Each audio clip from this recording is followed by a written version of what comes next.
Don't worry, this is the power of editing afterwards. It's all going to Audacity. He'll be replaced by voice actors. Oh yeah, I'll be played by Matt Mercer. Matt Mercer. Yeah, he's got much better hair than I have. Mr. Timothy. Probably a bit of everything than I have.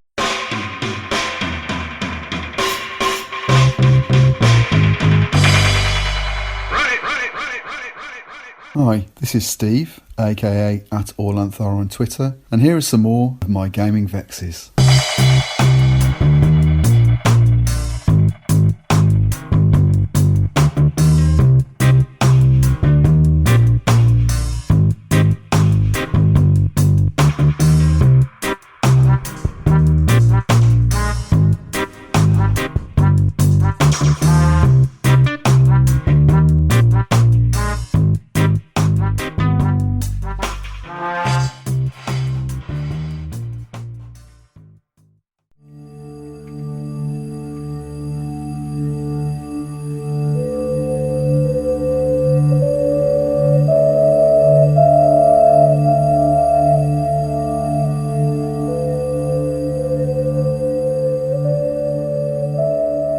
This time, I'm joined by Andrew, Kat and Rick to talk about a recent series of games we played using the Wurm RPG rules. Published by Nocturnal Media and now distributed by Chaosium, Wurm is the name of the last great ice age to sweep across Europe.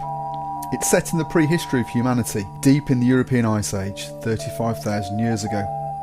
In these long-forgotten times, powerful beasts roamed a territory covered in steppes and taiga, from the snow-covered mountains to the roaring sea. Mammoths, aurochs, bison, giant deer and cave lions. Two species of humans lived amongst these giant creatures in small hunter-gatherer communities, the Neanderthal and the Cro-Magnon. In the game, you play as members of one of these tribes of humans, ranging across the Ice Age tundra of Europe, trying to survive and thrive in a hostile environment. Our series of games focus on a small band of hunter-gatherers, the Black River people, who make their home in what will become known as the Swabian Jura in the Ach Valley. The valleys here have produced some of the earliest pieces of mobile art known, including the earliest known flute. I've included a link to a YouTube video showing some of these finds in the show notes. Our story begins as a band of hunters return from a foraging trip in the high valleys. As they descend, they find the form of Laoki, one of their clan and the father of one of the characters, face down in a mountain pool.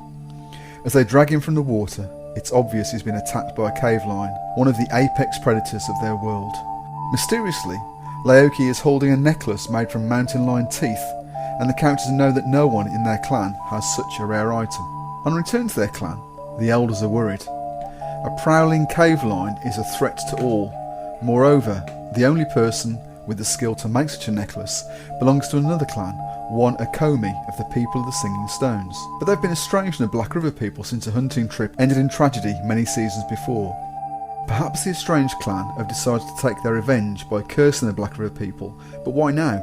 And why is the necklace of teeth in Laoki's possession? Whilst the elders decided what to do, our hunters set out to kill or drive off the cave lion, which they do at some cost. On their return, the elders inform they must travel to the clan of the Singing Stones and determine the truth of the mystery. Laoki remains at the brink of death despite all of the healing skill of the clan, as though his spirit is being tormented. The hunters set off into the high passes, encountering deadly cold and what appears to be the spirit of a cave lion stalking them. Yet, through bravery and skill, they find the Singing Stone people, drawn by the haunting sound of a flute. After some reticence, the hunters are welcomed to the clan's fires and the mystery unfolds. The necklace was indeed Akomi's. It had been buried with him some months beforehand. Laoki was a grave robber, an unforgivable sin. To atone for their clanmates' wrongdoing, the Singing Stone elders charge the hunters with obtaining the skull of a cave bear to later rest with Akomi. This the heroes do, again at some cost. Moreover, the hunters participate in a successful hunt with the Singing Stone clan, laying to rest all the bitterness of the past many seasons.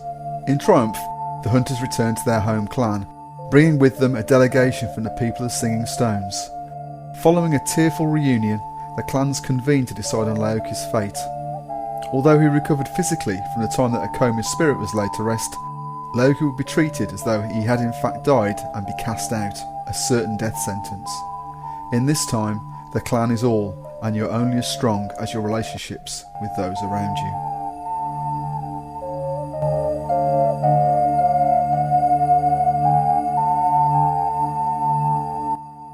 first of all, thanks for offering to talk through our experiences doing the Wurm game. Do you want to just introduce yourselves? Hi, I'm Kat. I'm at Mayor Beer on Twitter. I played Amek, who was our slightly shy young trapper, very much a tribe-orientated young man. He fully understood the chances of survival were very little without your tribe, so he was fully on supporting them throughout the whole adventure in various ways. So I'm Rick Knotts, at Lintillers on Twitter, and I played Winali, who was, basically Granny Weatherwax. We're talking about her, Granny Weatherwax with a hangover. So she was a shaman, respected elder in the tribe, and a bit of a personality, I think you could to say the least. I'm Andrew. I can be found on Twitter at Zos93. I played Sixthis, who was a herbalist and healer, very person-orientated. It was all about building relationships, keeping things calm and together. Okay, so it's not review, but I think it's an interesting opportunity to talk about gaming in historical versus pseudo-historical settings, because certainly the way I was seeing Wurm and got really interested in the book, just the whole concept, it was trying to locate it as firmly as possible in a historical setting, but that's got some limitations to go with it. But I suppose the first question is, what's the attraction of gaming in one of these historical or pseudo-historical settings? I think for me, the great thing about Wurm and the way it's set up, particularly the world and the artwork, really draws you into it, is that storytelling aspect that you see when you go to exhibitions on that period of time. They do talk about how stories sort of shape their world. And what I did like about this game, it was really quite easy to drop into that and kind of explore the world, because, it's very easy for, us to go, right, you need to go and hunt a cave lion. Brilliant. We're going to get some high caliber bullets and we're going to be nowhere near it. Whereas with them, because you're straight away with your little spear, which is not a which great... has got a chance of breaking if you do any damage. Yeah. And they did. Indeed. Every time you do damage to it, it would break. It's really easy to get yourself into that mindset of how they must have felt, that really careful planning, and then also that slightly gung-ho thing of, it's going well, let's just do it. That's the kind of appeal to it. Unlike, like some of the other games, you sort of build up levels. Within Wurm, you don't. Instead, you develop your character through experience. So you have to do stuff, which I think does help you fall into that mindset that you need for this game. Have you played historical games before? Yeah, I've got... It's a smaller booklet game. I can't remember what it's actually called. It's a Viking one. You are basically playing Vikings. Normally, they recommend it's when you're setting out to form a new village. Okay. So you're going out in the world. So it's kind of similar, although I must admit, I think Wurm has its charm in the fact it is slightly simpler. It's got a much more looser game setting, so you can sort of hang your bits onto it a lot easier, and it doesn't feel quite as constricted as, say, the Viking Age did. You could go out voyaging, adventuring, getting treasure, to be fair, raiding places, but here you've got, it is a lot more simpler, but on the other hand, there's a lot more scope for imagination. Yeah, it's a much broader canvas, isn't it, I suppose? I think, talking about story, Kat mentioned storytelling, and I actually think that's one of the things that historical games do encourage. I find it easier to get into the actual role play in a historical setting, maybe because there isn't the opportunity to go down the kind of murder hobo kind of dice rolling route, and your actions do have consequences. It's one of the things a good GM can do in a fantasy setting, but it is easier in a historical setting. I want to be upfront. I struggled a bit with Wurm generally. I mean, I came into it really excited, and I mean, you guys are brilliant players. And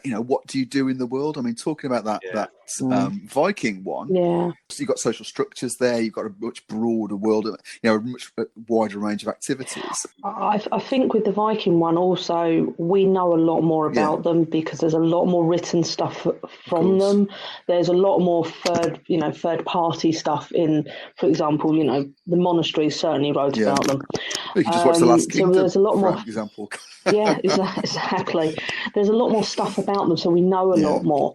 Whereas within Wurm, there is that slightly uncomfortable thing of you are putting yourself into the position of somebody in the Ice Age, but you don't really know that much about them. I mean, we've got little bits from them. I mean, I know you did a great deal of research, particularly in the area we were in, and the artifacts that have been found, but we don't know anything about these people. I was thinking that it's looser, but it does give you quite a lot of space if there's sort of nothing that's really known about this, then you can make stuff up, you can riff to an extent. So, I mean, but I think, to be honest, the game really does depend on you really liking the setting. You've got to be very into it. I mean, it puts its cards right on the table just with a name. Wurm it's not sort of paleomythic, but it's the name of a glacial period. Yeah. I mean, that's not a connection I think you'd probably make unless you really were interested in this particular time. So I think it depends upon quite a lot of buy-in. It assumes, I think, quite a lot of knowledge on the part of the players. I mean, it is very much cards on the table. So although it's a game, I mean, it's clearly a game. It's not trying to be a simulation of living in the Wurm glaciation, because, you know, how could you? But it's quite clear, actually. You know, it's trying to locate it very specifically in this area. It talks a lot about the different cultures and the technologies, you know, and that sort of thing. But if we're attracted to historical games, what is it we're trying to... What's the aim? Are we trying to get a window into a world, you know, an experience, or just a view of what it might have been like? Or are we there for, like, the Easter eggs? Because obviously I built in, you know, the Easter eggs in terms of the finds in that particular geographical area. I think for me, as I said, the idea of trying to put yourself into a position of somebody who's standing at, you know, in the ice age is quite good. But the one thing I quite like about this game, why these sort of historical games do kind of appeal, and it's the slight appeal of the Viking game as well, is the fact that this is a really collaborative game. You know, none of your characters are going to survive if they bugger off on their own. You know, as a hunter, if my character just thought, no, you know what, I can manage without you guys, I'm off, he would die quite quickly eventually, because he's got no one to care for him. He's got no, you know, he's going to have no defense against any bigger predators, because that's where our big success is as humans, is we're a group. We're a group of monkeys that will defend each other. You know, and that is kind of what the Ice Age would bring about. You know, you would end up being a far tighter group. Everyone would have a role. There's no space for a princess. Whereas a lot of other games, when you play them, you know, for example, the Game of Thrones RPG. Yes, yeah.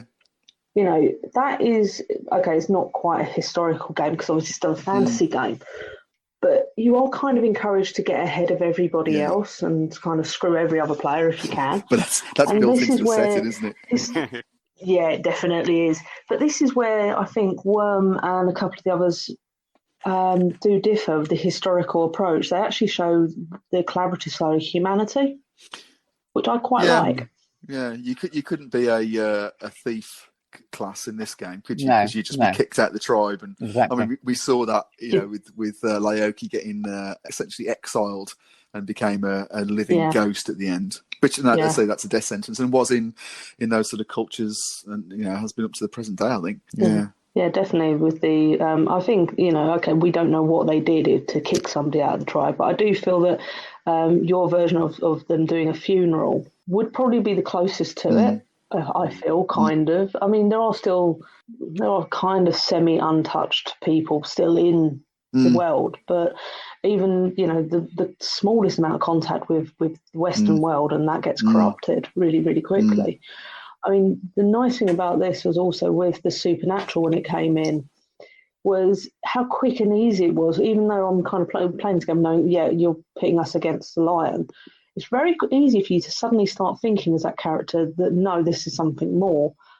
Just with a few hints, and having a shaman with you tends to make you feel that there's something going on anyway. Well, I thought for me, it's what you actually said. It is, in respect of kind of collaborative and things, it's quite a nice sort of gentle game, because you know really that although obviously there are challenges, you kind of have an idea of what those challenges are, and you know that you're going to be helped in those challenges as well. It's not like you have to watch your back as such. You know, you've always got, you've always kind of got someone on your, as you say, it's a very collaborative kind of game, you know, so it's not like, you know, say D&D where, you know, one of the players may well be plotting to stab you in the back. You couldn't have one of those players, you know, you couldn't have that guy.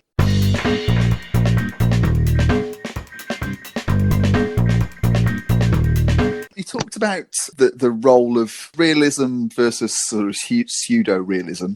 And I think any historical game will, you know, unless you're really trying to replicate the experience, will sort of have on a continuum in that respect. And in this game, so magic and spiritualism. So what was your expectation, I think, going into the game, and what was your experience in the game? What did that feel like? I think it worked in the game. It sort of worked functionally. It felt right. I don't know if it actually was, but I got the feeling that it needed to be there. Without it, then it would have been really quite hollow, and it would have been sort of the story of quite a few fishing trips. Yes. Yeah. Essentially, because it would have been a role-playing game with mainly about the grinding struggle for survival. Yes. And you can't really do very much with that. No. But if you've actually got that other layer on it, and I suppose, well, maybe not the sort of seeing visions and so on, you could argue that. But I think for the idea of social cohesion, that will be such a central part of these people's lives. So in that case, it would be perfectly appropriate to have it there and have it in quite sort of front and centre. I like the storytelling aspect of the magic in a way, because as I said, we are kind of all linked by our own stories, and particularly when your character was doing the ritual in the cave when we brought back the cave lion's skull as part of our trying to strengthen things. In a way, that did bring everyone's characters quite together. You know, okay, we went out and hunted the thing. I mean, that's definitely one thing. But going through the whole circle of it was quite an important part of the game, I felt personally. I also thought that mechanically, I don't know how it works in the book, but I thought you modelled it quite well in terms of what the actual rituals would achieve, in that you gave us kind of a 1 or 2 bonus on certain skills, which, you know, effectively, I think, you know, given you're talking about historical setting, works quite well, because effectively it is a kind of psych up, you know, it's you know, you're told the gods are with you, you know, so immediately you go and feel better. You know, you've got more chance of stabbing that lion, of climbing that rock, of you feel as though things are on your side. I mean, exactly, so I think you know it's a positive thinking thing. So I think mechanically you actually modelled it quite well, so it came across as realistic as kind of magic and spiritualism can, if that makes sense. No, I mean, what I didn't want it to be was you know, magic spells and fireballs and, you know, lightning bolts. Coming back to Rick's point, I think if you didn't have that in the game, I think it would lose some of that richness. Yeah.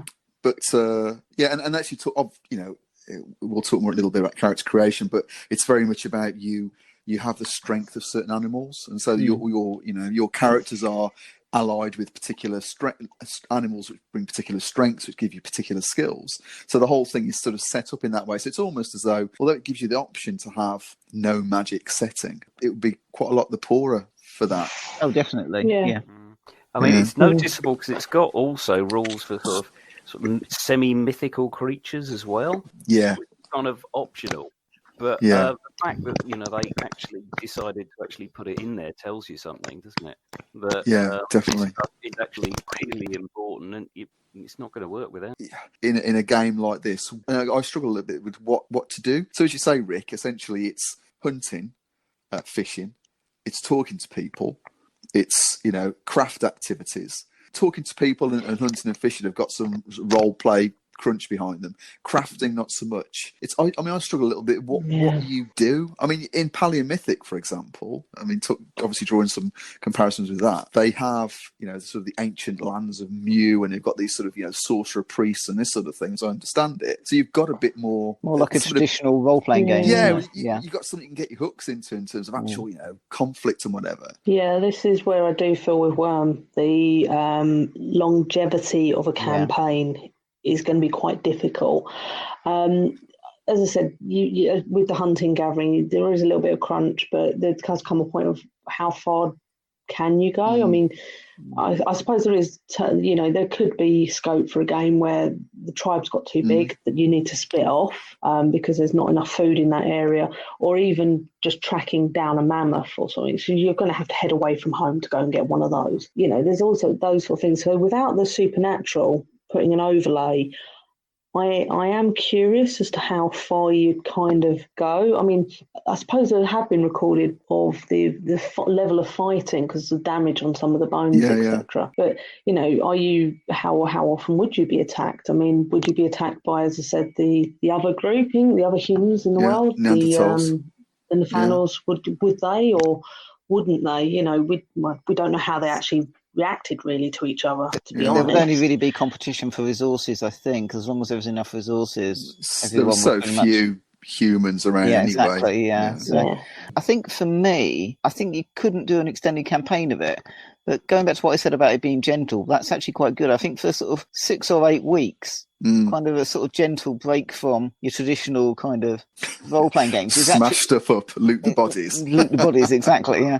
Is actually quite nice. Yeah, you know, I mean, I found it quite intimate. As Yeah. I think because you are actually I think it's one of those ones where it does benefit if you only got a few characters, a smaller number, because it's kind of like, I guess, kind of in the tribe, you'd be in each other's pockets the whole time. Anyway. Yeah, absolutely. I was very aware of this, so although I didn't have portraits for all of the characters in the tribe, I mean, I tried to sort of show some of the social interactions. I think that comes to the fore, and a lot of the strengths, the traits that the characters have talk about those social interactions. But something's just occurred to me, actually. I think you're right. If with the same set of characters, I think it would be quite difficult to have a multi-series campaign. But I think what you could do is almost revisit a group of humans over the course of several hundred years. Do you know what I mean? Or thousands of years, and actually and do it that way. So it's almost like you're the ancestors. You know, in the first game, your characters become the ancestors, and then they are watching the activities and maybe inhabit the bodies as you move through the rise of modern humans in Europe. I mean, it's almost like a birthright campaign from old AD&D, isn't it, really? I mean, the book doesn't talk about that, but that could give you that sort of investment in the characters, I think, maybe. Yeah. So maybe like the actual character becomes the tribe. Yeah, so it'd be like troop style play, wouldn't it? Really, Yeah. I think it'd be quite a challenge to play and to run that sort of thing. But I think that'd be more feasible than as you say, a sort of multi-series campaign with the same characters. Yeah, I don't think you could play this for like a couple of years like we have with Inquest. You know, No, I think it would just be a bit. Well, it's it. I mean, your actual activities are fairly limited, aren't they? Having said all that, I mean, what do you think about the actual game itself in terms of the concepts and the style and the artwork? Do you think it brings those through effectively? Yeah, I do. I must admit, I think the artwork is actually really well picked, to be honest. I mean, a couple of exceptions. I know we did have a bit of a laugh about a couple of the pictures, but to be fair, given, I mean, I don't know if anyone else remembers it, the Mongoose Conan the Barbarian, which was far more, oh my god, it's been drawn by a 14-year-old boy.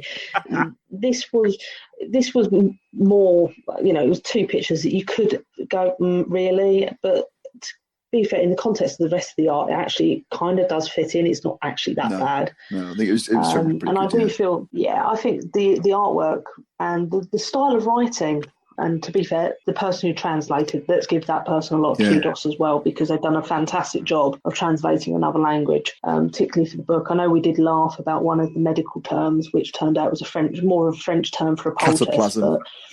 That's a word I will never forget now. Cataplasm, it's a good one.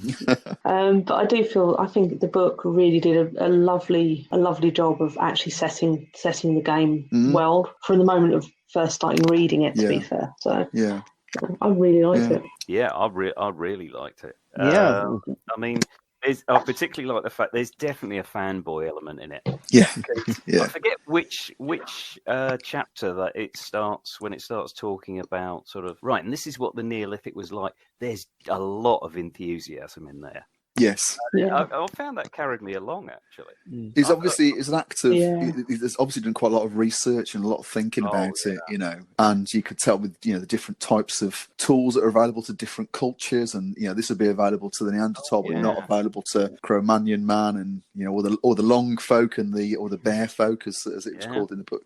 But you could tell that it was a real, there was a lot of love in that. Yeah, and yet they managed to do it without making it overtly academic, which is because there's nothing worse than kind of, the rule book that reads like an academic textbook, and and they didn't. They managed to keep away from that, which is great. It was a really engaging overview of the Neolithic period. Which great. definitely, yeah.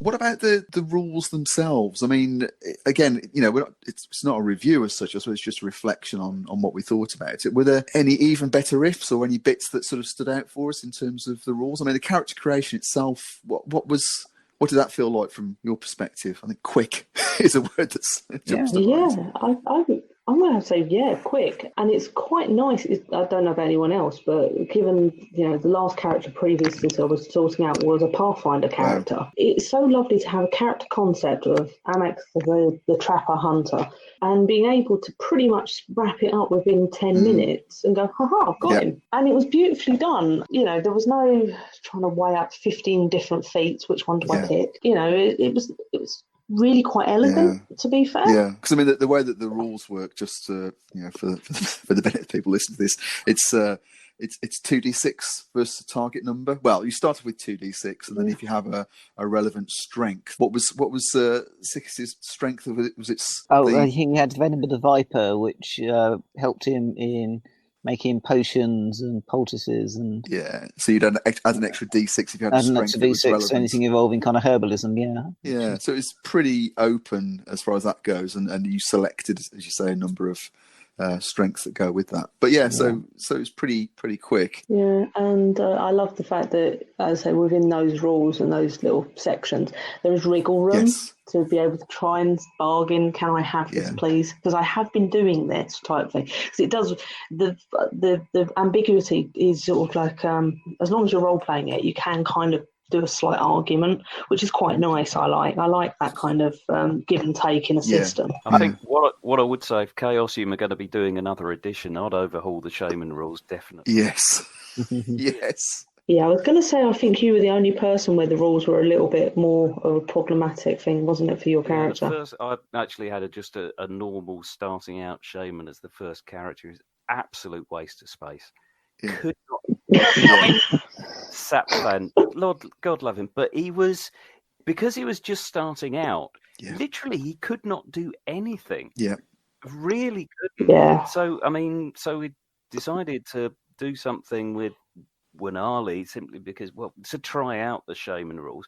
Huge fun, but it takes a long time to get to that level before it's even useful. And one thing that does actually, I guess, fit in with the background is you need to earn your keep while you're in this context. I must admit that was why when we were facing the challenge of getting a bear skull, that was part of my character's thing of, could Wurm actually help me, and Sitkis, to be fair, could they help me bring down a cave bear? Was kind of going, no, she was great for getting the spirits on our side, but I can't pitch her against that. I've got to find another way, which is when I came up with the idea of let's have a look and see if we can find a skull.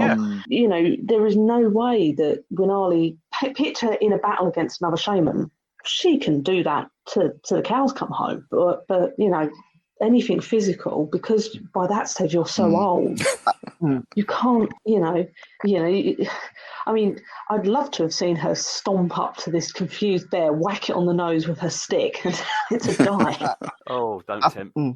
She probably reckoned she could. I think in some ways the Shaman rules are a bit of a victim of the kind of historical game, in that they realise they've got to have them in there, but they're not entirely sure how to model them within the context of a historical system. I mean, otherwise I thought the system suited the game really well. You didn't want anything too complicated for a game where your options are, hunting and fishing. I think my reflections, I agree. I think my reflections on it are that starting characters they're not very capable.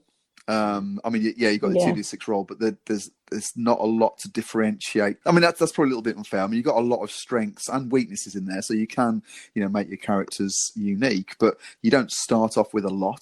And so obviously that's shown with the shaman, the spiritual character. But I think also the experience rules, they're not well defined. We didn't really get to the point where we were going to have experience as such.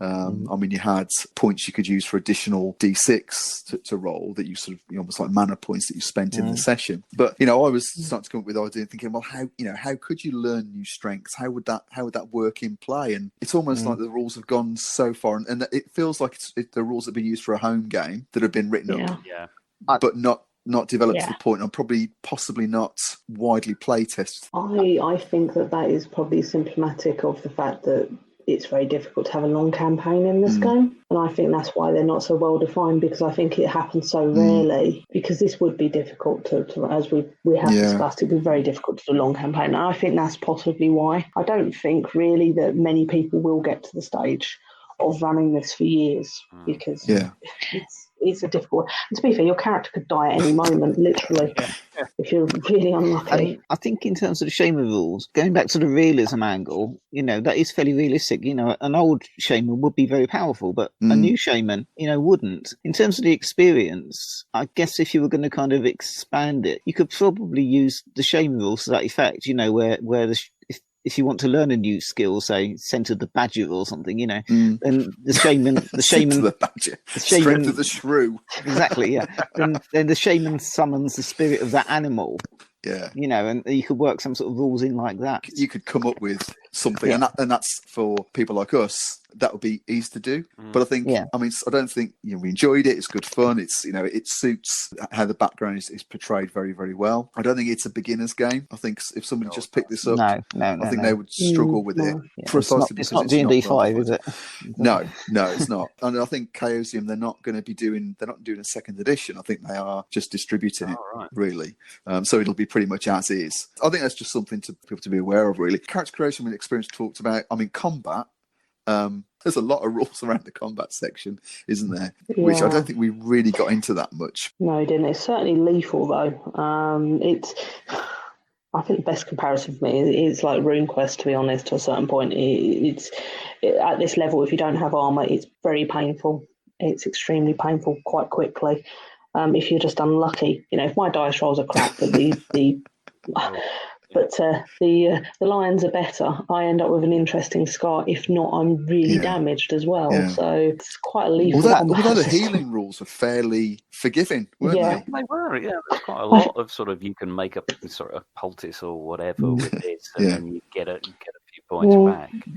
I think the lethality of combat is realistic in that, going up against a mountain lion, you will probably had to be lucky, But so I think in that respect, I think it's not a bad thing in keeping with the realistic aspects of the game. And I think the healing rules are maybe their attempt at realising that it is supposed to be a game. Their character, gets trampled by an elk or something, on their first hunting trip is not. Yeah, because that can happen, yeah. Yeah, so I think it's probably an attempt to introduce a kind of, yes, we realise it's a game to what is, as you say, overall a historical. Well, you can imagine simulationist system. If one of us got gored by an elk or something, we'd be out of commission, if not dead. We'd be out of commission for months. And so, from a game perspective, as you say, that's probably a bit of a nod to that. Which which makes sense. No one wants their characters dying all. It's not OSR. Is it, for heaven's sake? No. The only way you can get around that is what we talked about earlier with a sort of troop play, where people basically have an entire tribe, it's like, oops, hunter dead. Here comes another hunter, it's... and that's got challenges in terms of because I think, we all as players engage with our character. Exactly. And I think if you realise you've got sort of 5 or 6 in the shoot, it becomes like playing Paranoia then, doesn't it?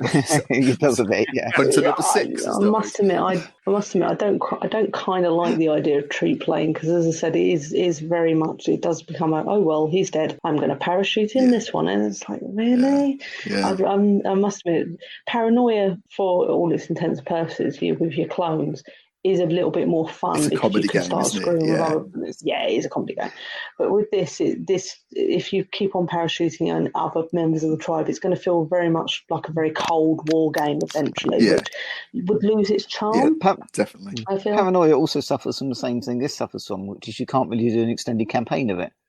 Paranoia is fun for a couple of sessions, but it's not a game you play for a year. No, I think that's it. It's this. I think this is one of those games that's probably very well suited to, either one shots or a short series, possibly sort of an episodic series where you have, as we talked about, you actually playing the tribe rather than the individuals. I must admit, with the feel-good factor of this game, because I don't think there was ever a session I walked away from it and I felt frustrated or on edge.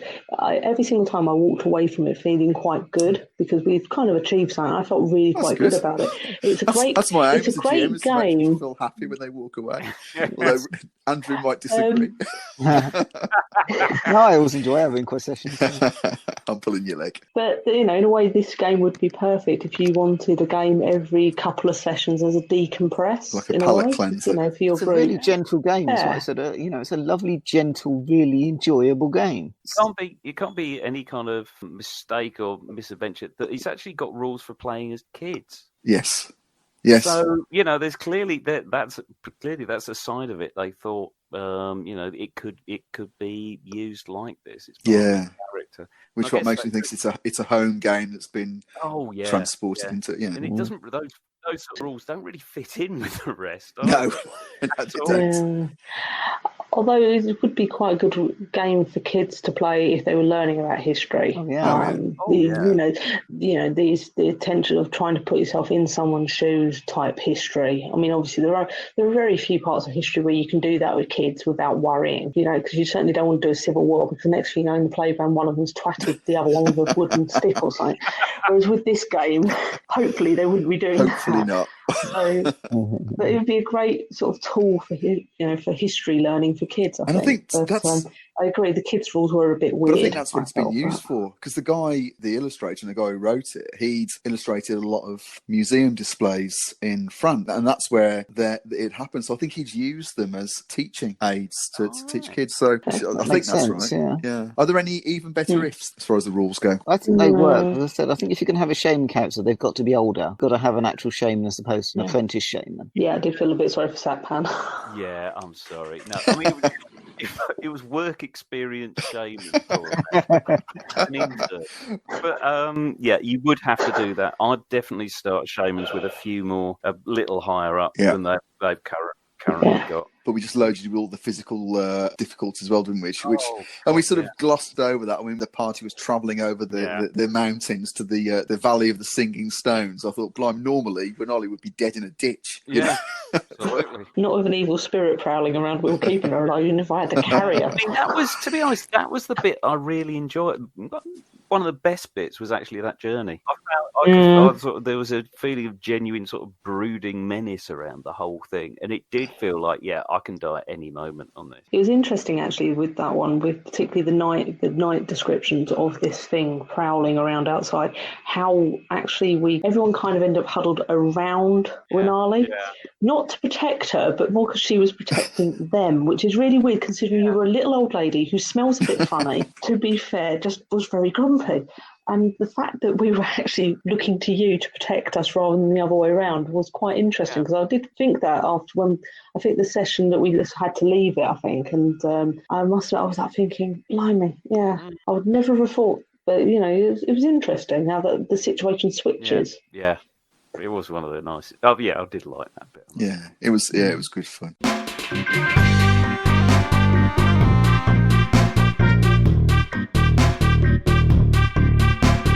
So touching on our game, I'm interested in the Ice Age, the Upper Paleolithic and that whole start of modern human culture. What I wanted to do was to try and locate it somewhere real, placing it in those two valleys where they found the earliest flute and where they found some of the earliest mobile art. And I really wanted to locate it in as much of a historical or real setting as possible. And I felt pleased the way that came out, because obviously it meant that I could. It was almost like some Easter eggs that I'd put in the game, and it was like, ta-da, look. But from your perspective, I mean, did we achieve what we wanted out of the game, do you think? I love the idea that it is possible. Maybe that was how those items ended up where they did. We don't know. My interest in this sort of era of time is the storytelling, the cave art, and how we think that stories have evolved and changed humanity as well. And I love that kind of aspect that we've told our own version of this story, even though we don't know what happened.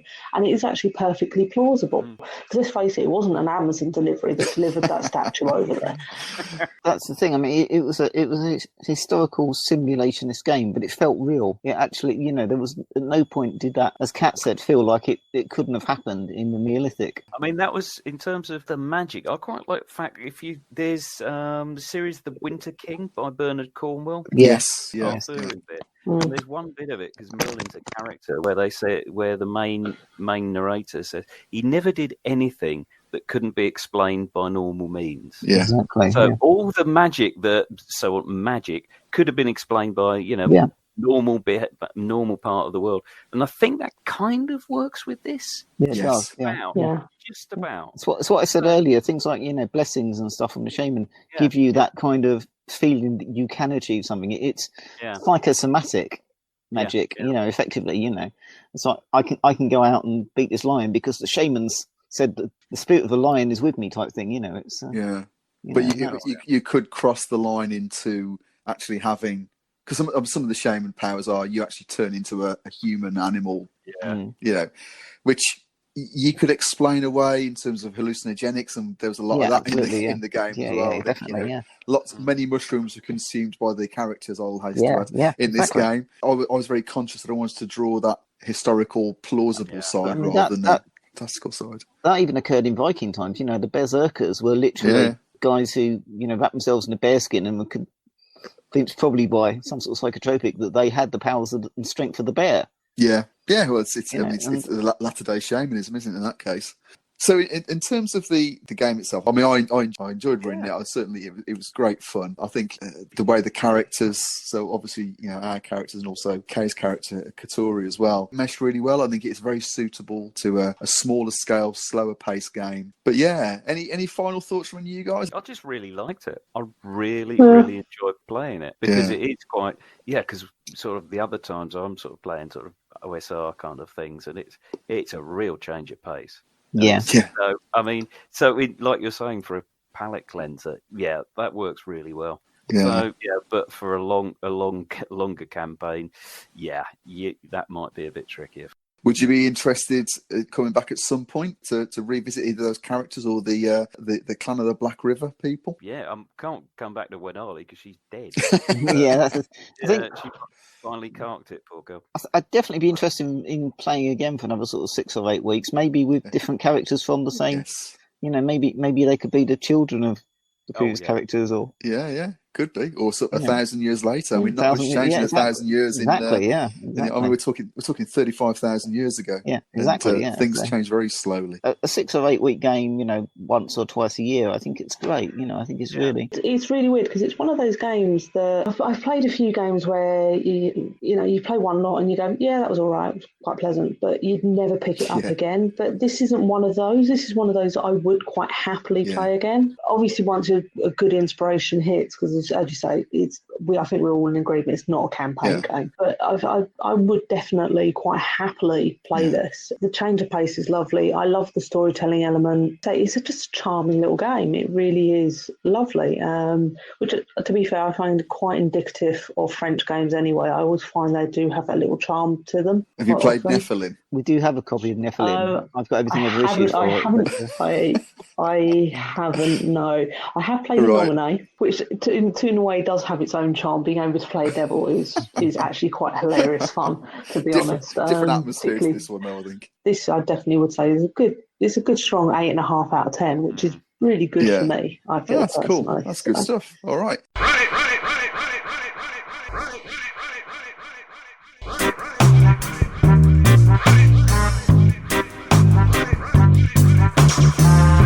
Thanks for listening to another exploration of my gaming vexes. If you've got any thoughts you'd like to add to what you've heard here, or a gaming vex of your own you'd like to offer up for discussion, you can contact me on Twitter @AllAnthar, or you can leave a voice message.